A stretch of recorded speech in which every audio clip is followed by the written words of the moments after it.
So this idea that we have to teach first subjects in isolation, which to Right. me is right, because our brain is interconnected and we actually learn when we can put different things in context and see the connections and the synthesis between different things.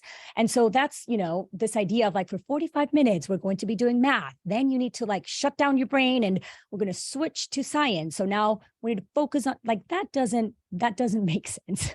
But not only that, also kids, it's a lot easier for you to learn something when you're interested in it.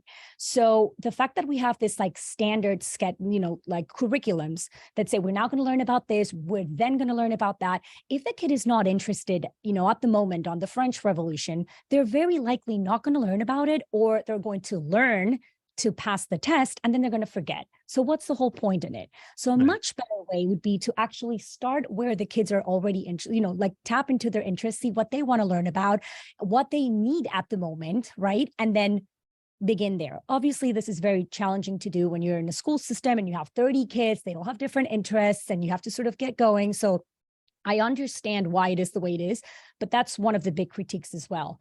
Then this whole notion that the teacher, like the teachers and the administrators and the people creating the curriculums are actually the ones doing all the problem solving and the thinking, and all the creative thinking. Well, students are merely following textbook problems and instructions and problems that have very clear-cut answers.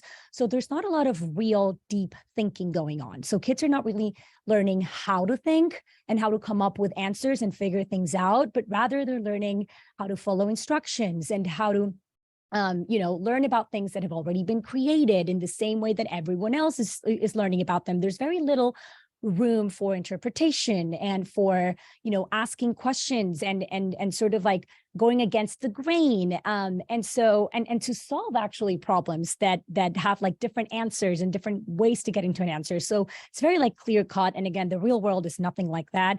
And not only is it not, again, transferable to the real world, but kids are very bored. That's a huge problem in school. Kids are just like, they're just not challenged. And we think that we're challenging them by giving them like, but not really. I mean, like authentic challenges that they want to be part of, that they want to solve, that they understand why they're working on something or why they're learning something. There's a lot of that missing.